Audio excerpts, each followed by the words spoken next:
د الانام مبارکه سوره چې په مکې معظمه کې را نازله شوې ده د قرآن عظیم شان شپږمه سوره ده 115 آیاتونه لري تلاوت او پښتو ترجمه یې له لومړي آیت څخه اورئ بسم الله الرحمن الرحیم د الله په نوم چې ډیر زیات مهربان پورا رحم لرونکی دی الحمد لله الذي خلق السماوات والأرض وجعل الظلمات والنور ثم الذين كفروا بربهم يعدلون سنا ستاینا الله لره ده چې ځمکه او اسمانونه یې هست کړل رڼا او تیارې پیدا کړي بیا هم هغه کسان چې د حق بلنې له منلو نه انکار کړی دی نور د خپل رب سیالان ګڼي هو الذي خلقكم من طين ثم قضى أجلا وأجل مسمى عنده ثم أنتم تمترون هماغه ذات دی چې تاسې له خټې نه پیدا کړی بیا یې ستاسې لپاره د ژوند یوه نیټه وټاکله او یوه بله نیټه هم ده چې د هغه په وړاندې ټاکل شوې ده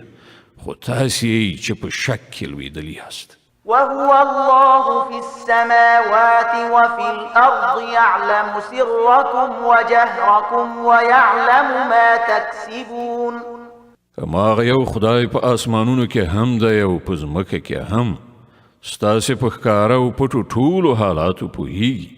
او کومه بدي یا نیکي چې تاسې ګټئ له هغې څخه ښه خبر دی وما تأتيهم من آية من آيات ربهم إلا كانوا عنها معرضين د خلکو حال دا دی چې د هغو د پروردګار له نښانو څخه هیڅ کومه نښانه داسې نشته چې د هغو مخې ته راغلي وي او هغوی ورڅخه مخ نه وي اړولی فقد كذبوا بالحق لما جاءهم فسوف يأتيهم أنباء ما كانوا به يستهزئون لکه همدا اوس چې کوم حق هغو ته راغی نو هغه یې هم دروغ وګڼه ښه ده په کوم شي پورې چې هغوی تر اوسه پورې مسخرې کوي ډېر ژر به د هغه په باب څه خبرونه هغو ته ورسیږي ألم يروا كم أهلكنا من قبلهم من قرن مكناهم في الأرض ما لم نمكن لكم وأرسلنا السماء عليهم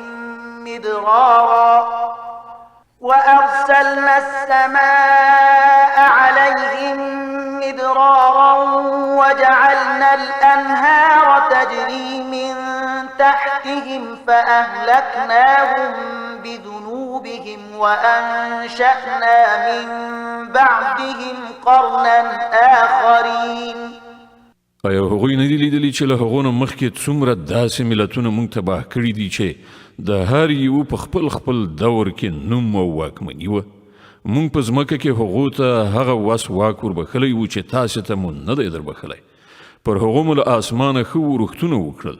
او د هغو نه لاندې مو ویالې وبهولې خو کله چې هغوی د نعمت ناشکري وکړه نو په پای کې موږ د هغو د ګناهونو په مجازات کې هغوی تباه کړل او د هغوی په ځای مو د بل دور ملتونه راپورته کړل ولو نزلنا عليك كتابا في قرطاس فلمسوه بأيديهم لقال الذين كفروا إن هذا إلا سحر مبين ای پیغمبره که مونږ پر تا باندې په کوم کاغذ کې لیکلی کتاب هم نازل کړی وای او خلکو هغه په خپلو لاسونو سره لمس کړی لیدلی هم وای هلته به هم هغو کسانو چې له حق څخه منکر شوي دي همدا خبره کوله چې دا خو ښکاره کوډي دي وقالوا لولا أنزل عليه ملك ولو أنزلنا ملكا لقضي الأمر ثم لا ينظرون وایي چې پر دغه پیغمبر ولې کومه پرښته نه ده نازله شوې که چیرته مونږه پرښته راکوزه کړې وای نو تر اوسه به د وخته فیصله شوې وه بیا هغوی ته څه مهلت نه ورکول کېده ولو جعلناه ملكا لجعلناه رجلا وللبسنا عليهم ما يلبسون او که مونږه په رښتیا راکوزه کړې وای بیا مو هغه په انساني بڼه کې نازلوله او په دې ډول به مو دوی په همغه شک کې اخته کړي وو چې په هغه کې اوس دوی اخته دي. ولقد استهزئ برسل من قبلك فحاق بالذين سخروا منهم ما كانوا به يستهزئون. اے محمد صلی الله علیه وسلم لتانه مخکې هم په ډیرو پیغمبرانو پورې ملنډې وهل شوي دي خو پر هغو ملنډو وهونکو باندې په پای کې هماغه حقیقت مسلط کړی شو چې هغوی پرې تمسخر کاوه. قل سيروا في الأرض ثم انظروا كيف كان عاقبة المكذبين. دوی ته ووایه لږ شان د ځمکې پر مخ وګرځئ راوګرځئ وګورئ چې دروغ ګڼونکي له کوم سرنوشت سره مخامخ شوي دي. قل لمن ما في السماوات والأرض قل لله كتب على نفسه الرحمة ليجمعنكم إلى يوم القيامة لا ريب فيه الذين خسروا أنفسهم فهم لا يؤمنون. لو دوی نه ته پوښتنه وکړه په اسمانونو او ځمکه کې چې څه دي هغه د چا دي؟ وایه هر څه یوازې د الله دي. هغه د رحم او پیرزوینې کړنچاره پر خپل ځان لازمه کړې ده. د قیامت په ورځ به هغه تاسې ټول ارومرو راټول کړي. دا حقیقت هیڅ د اشتباه وړ نه دی خو کوم خلکو چې په خپل لاس خپل ځانونه د تباهي په خطر کې اچولي دي هغوی یې نه مني. وله ما سكن في الليل والنهار وهو السميع العليم. د شپې په ترږمۍ او د ورځې په روښنایي کې چې څه استوګن دي ټول د الله دي او هغه هر څه اوري او په هر څه پوهیږي. قل أغير الله أتخذ وليا فاطر السماوات والأرض وهو يطعم ولا يطعم قل إني أمرت أن أكون أول من أسلم ولا تكونن من المشركين. وایه زه له الله څخه پرته کوم بل څوک د ځان سرپرست وټاکم. هغه خدای پرېږدم چې د ځمکې او اسمانونو هستونکی دی او هغه چې روزي ورکوي روزي اخلي نه یعنی هغه ته روزي ورکول کیږي نه. وایه ما ته خو همدا امر شوی دی چې له هر چا څخه مخکې زه د هغه په وړاندې د تسلیم سر ښکته کړم او په تاکید سره ویل شوي دي چې که څوک مشرک کیږي شي دي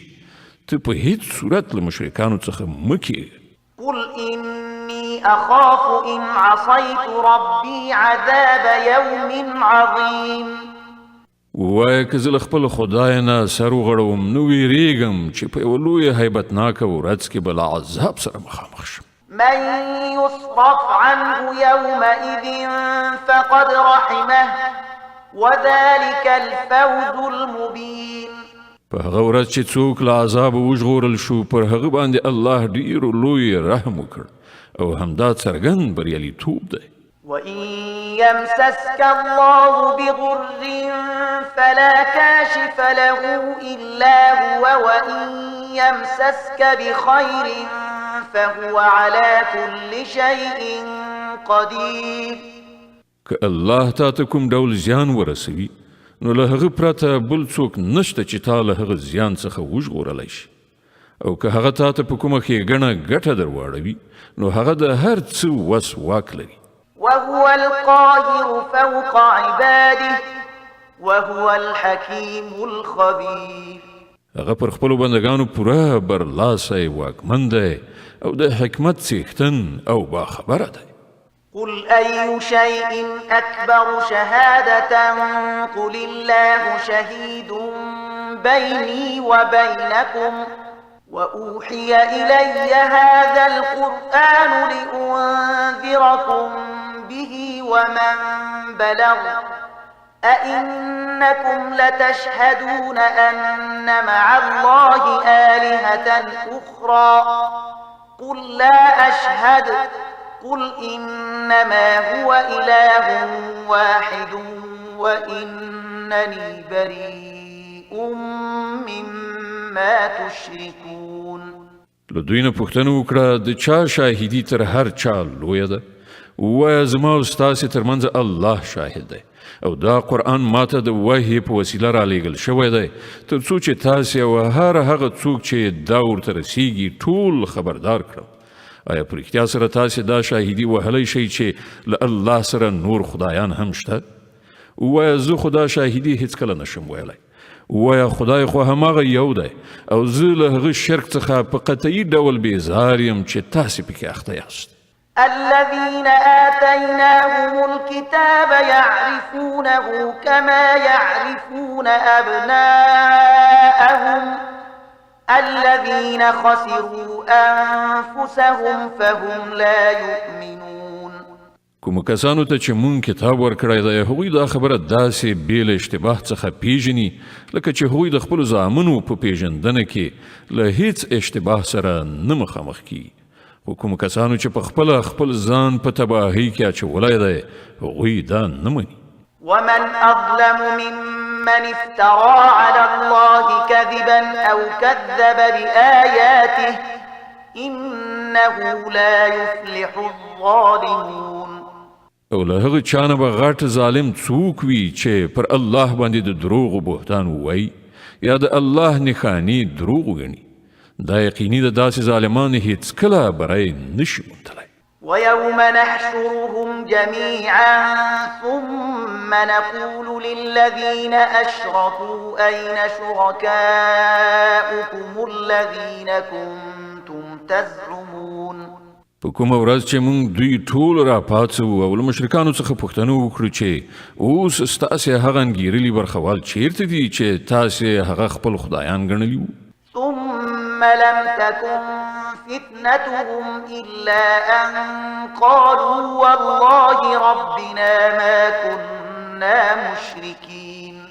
نو هغوی به له دې پرته بله فتنه راپورته نشي کړای چې یعنې په دې دروغو ویلو خوله وازه کړي چې ای زموږ باداره پر تا باندې قسم چې موږ هیڅکله مشرکان نه وو. انظر كيف كذبوا على أنفسهم وضل عنهم ما كانوا يفترون. وګوره په هغه وخت کې به دوی په څه ډول خپله پر خپل ځان دروغ وټپي او هلته به د هغو ټول خودساخته معبودان تري تم شي. ومنهم من يستمع إليك وجعلنا على قلوبهم أكنة أن يفقهوه وفي آذانهم وقرا وإن يروا كل آية لا يؤمنوا بها حتى إذا جاءوك يجادلونك يقول الذين كفروا إن هذا إلا أساطير الأولين.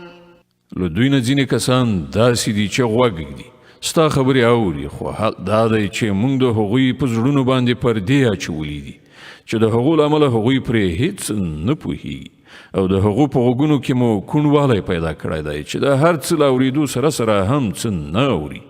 هغوی که هره نښانه وګوري ایمان پرې نه راوړي ان تر دې چې کله هغوی تا ته راشي د سره شخړه کوي. نو له هغوی څخه چې کومو کسانو د انکار فیصله کړې ده هغوی د ټولو خبرو له اورېدو وروسته همدا وایي چې دا له یوې زړې کیسې پرته نور څه نه دي. وهم ينهون عنه وينأون عنه وإن يهلكون إلا أنفسهم وما يشعرون. هغوی د دې حق له منلو څخه خلک منع کوي او په خپله هم ورڅخه لرې تښتي. هغوی فکر کوي چې په خپل دغه حرکت سره تا ته څه زیان اړولی شي په داسې حال کې چې اصلا هغوی په خپله د خپلې تباهۍ وسایل برابروي خو هغوی د دې شعور نه لري. ولو ترى إذ وقفوا على النار فقالوا يا ليتنا نرد ولا نكذب بآيات ربنا ونكون من المؤمنين. کاش کې تا د هغه وخت حالت لیدلی شوای چې هغوی د دوزخ په غاړه ودرول شي. په هغه وخت کې به هغوی وایي چې کاش کې څه داسې چاره کېدی چې موږ بیرته دنیا ته لیږل شوي وای او د خپل رب نښانې به مو دروغ نه ګڼلې او ایمان به مو راوړی. بل بدا لهم ما كانوا يخفون من قبل ولو ردوا لعادوا لما نهوا عنه وإنهم لكاذبون. په حقیقت کې به هغوی دا خبره صرف له دې کبله وکړي چې په کوم حقیقت باندې چې هغوی پرده غوړولې وه په هغه وخت کې به هغه بې پردې څرګند د هغوی په مخ کې ایښي وي او که هغوی بیرته د خپل پخواني ژوندانه لوري ته ولېږل شي نو بیا به همغه هر څه سرته ورسوي چې هغوی ورڅخه منع کړی شوي دي هغوی خو دي دروغجن له دې امله د خپلې دغې هیلې په څرګندولو کې به هم له دروغو ویلو څخه کار واخلي وقالوا إن هي إلا حياتنا الدنيا وما نحن بمبعوثين ولو ترى إذ وقفوا على ربهم قال أليس هذا بالحق قالوا بلى وربنا قال فذوقوا العذاب بما كنتم تكفرون نن دوی وایي ژوند چې هر څه دی صرف د همدې دنیا ژوند دی او موږ به له مرګه وروسته هیڅکله دوهم ځل پام نه څولی شو کاشکې تا هغه منظر لیدلی شوای چې کله دوی د خپل رب په وړاندې ودرولی شي په هغه وخت کې به د هغو رب له هغو څخه پوښتنه وکړي آیا دا حقیقت نه دی دوی به ووایي ولې نه ای زموږ ربه همدا حقیقت دی هغه به وفرمایي ښه نو اوس له حقیقت څخه د خپل انکار په مجازات کې د عذاب خوند واخلئ قد خسر الذين كذبوا بلقاء الله حتى إذا جاءتهم الساعة بغتة قالوا يا حسرتنا على ما فرطنا فيها وهم يحملون أوزارهم على ظهورهم ألا ساء ما يزرون زیان من شول هغه کسان چې له الله سره د خپل یو ځای کېدو خبرې دروغ وګڼه کله چې په ناڅاپي ډول هغه ساعت را ورسیږي نو همدغه خلک به ووایي خواشیني ده له موږ نه په دې کار کې څومره نیمګړتیا وشوه او د دوی به دا حال وي چې په خپلو اوږو به یې د خپلو ګناهو پیټه یې راخیستی وي وګوره څومره ناکاره پیټی دی چې دوی یې په اوږو اخلي وما الحياة الدنيا إلا لعب ولهو وللدار الآخرة خير للذين يتقون أفلا تعقلون د دنیا ژوند خو یوه لوبه او یوه ننداره ده په حقیقت کې هماغه د آخرت مینه د هغو خلکو لپاره ډیره ښه ده چې غواړي له زیانکارۍ وژغورل شي نو آیا تاسې له پوهې څخه کار نه اخلئ قد نعلم إنه ليحزنك الذي يقولون فإنهم لا يكذبونك ولكن الظالمين بآيات الله يجحدون اے محمد صلی الله علیه وسلم مونږ ته ښکاره ده چې کومې خبرې چې دا خلک جوړوي پر هغو سره ته ځورېږي خو دا خلک تا نه دروغجن کوي بلکې دا ظالمان اصلا د الله له آیاتونو څخه منکري ولقد كذبت رسل من قبلك فصبروا على ما كذبوا وأوذوا حتى أتاهم نصرنا ولا مبدل لكلمات الله ولقد جاءك من نبأ المرسلين لتانه مخکې هم ډیر پیغمبران دروغجن ګڼل شوي دي خو هغوی په هغه دروغجن ګڼلو او پر هغو کړاوونو باندې چې ورسول شول صبر وکړ تر دې پورې چې هغو ته زموږ مرسته ورسېده د الله د خبرو د بدلولو وس په هیڅ چا کې نشته او له مخکنیو پیغمبرانو سره چې څه وشول د هغه خبرونه تا ته رسېدلي دي وإن كان كبر عليك إعراضهم فإن استطعت أن تبتغي نفقا في الأرض أو سلما في السماء فتأتيهم بآية ولو شاء الله لجمعهم على الهدى فلا تكونن من الجاهلين بیا هم که د هغو خلکو مخړونه ستا لپاره د زغملو وړ نه وي نو که د زور رسیږي په ځمکه کې تونل ولټوه یا اسمان ته زینه کښېږده او هغوی ته د کومې نښانې راوړلو هڅه وکړه که الله غوښتي وای نو هغوی ټولې پر سمه لاره راغونډولی شول نو ناپوهه کېږه مه إنما يستجيب الذين يسمعون والموتى يبعثهم الله ثم إليه يرجعون د حق بلنې ته هغه خلک لبیک وایي چې اورېدونکي دي پاتې شول مړي نو هغوی خو به الله له قبرونو څخه راپاڅوي او بیا به هغوی د هغه محکمې ته د وړاندې کېدو لپاره بیرته راوستل شي. وقالوا لولا نزل عليه آية من ربه قل إن الله قادر على أن ينزل آية ولكن أكثرهم لا يعلمون. دوی وایي چې پر دغه پیغمبر باندې د د رب له لوري کومه نښانه ولې نه نازلي. وایه الله د نښانې نازولو بشپړ وس واک لري خو له هغو څخه زیاتره خلک په ناپوهۍ کې اخته دي. وما من دابة في الأرض ولا طائر يطير بجناحيه إلا أمثالكم ما فرطنا في الكتاب من شيء ثم إلى ربهم يحشرون. په ځمکه کې خوځېدونکي کوم ساکاښ او په هوا کې په وزرونو سره الوتونکي کوم مارغه ته وګوره دا ټول همدا ستاسې په څېر انواع دي. موږ د هغو د تقدیر په لیکنه کې څه نیمګړتیا نه ده پرېښې بیا دا ټول د خپل رب لوري ته ورغونډېږي. والذين كذبوا بآياتنا صم وبكم